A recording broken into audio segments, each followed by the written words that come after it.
Today in this show, we're going to be talking about the upcoming Klarion the Witch Boy series.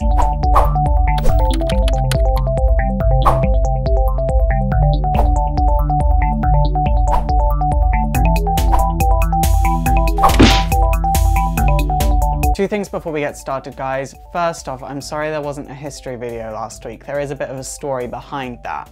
I actually worked in a Booster Gold history, and the day that I was going to film it, I read my script, and it really just wasn't good. It was confusing and boring, and it just wouldn't have helped anyone. So because of that, I'm just going to leave the history of Booster Gold alone, and in a few months' time, when my writing style has probably changed a little bit, I'm going to go back to it, try rewriting it, and I'll do the history video then. Number 2, do not ask me about the Teen Titans live action series.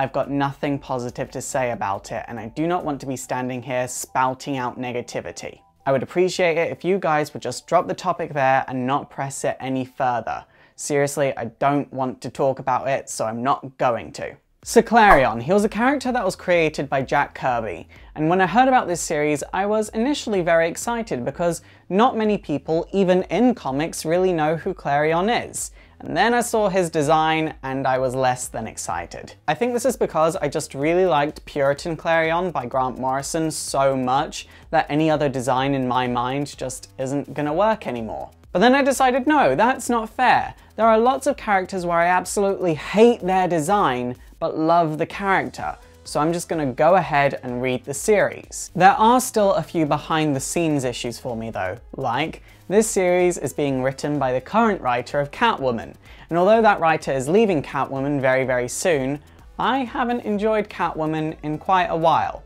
Also, just writing Klarion in itself is a huge risk, because not many people have heard of Klarion, and not many writers have written Klarion in a way that's really memorable. The only two times that I would say Klarion was truly memorable was in the Seven Soldiers series by Grant Morrison and in Young Justice Sins of Youth, which was in the year 2000 or just before the year 2000. But then I read that this series is being written as a crossover between sci-fi, horror and mysticism, which are not an easy three to merge, as much as people would make it out that they are very easy to merge. The only series that DC is usually willing to allow to merge all three of those is the Bat Family series. So it is really nice to see DC branching out into other sections of their universe. This being said, Klarion is traditionally a pure magic character. He's a necromancer or he's pagan, so I don't understand why they're adding in technology and then using Klarion.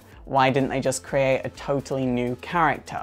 To me, this just says they're kind of just jumping on the popularity of Klarion in the Young Justice cartoon, although I will say, Klarion in the comics has never acted how he did in the Young Justice cartoon.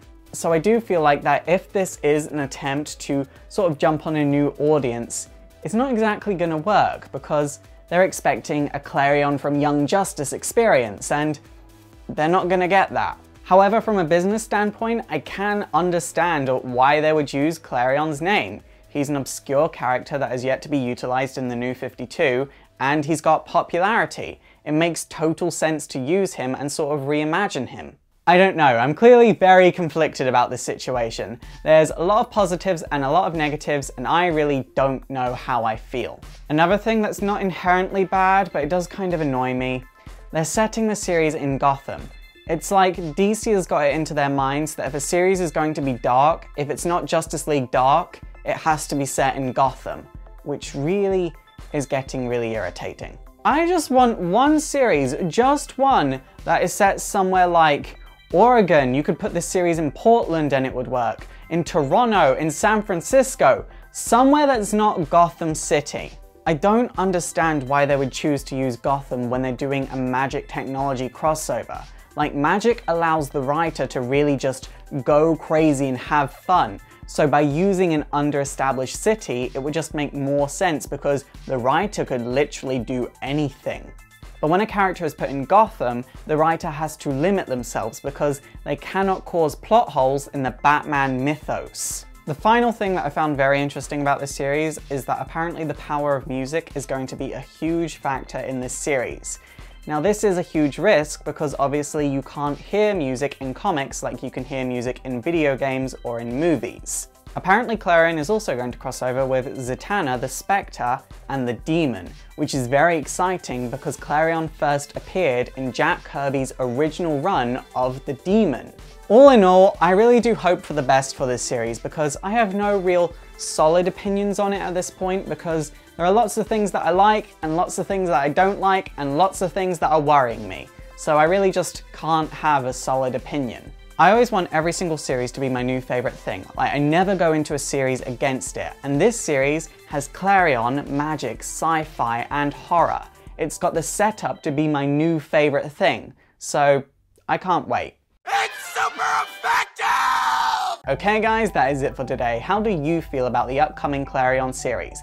Please let me know in the comments down below. And also don't forget to thumbs up and subscribe if you want to see more news videos. And also don't forget to like me on Facebook, follow me on Twitter, support the show by checking out my Patreon so I can make bigger and better videos when we hit that A-list character goal, and subscribe to my gaming channel. My name is Faust, this has been Exploring Comics, and it is super effective.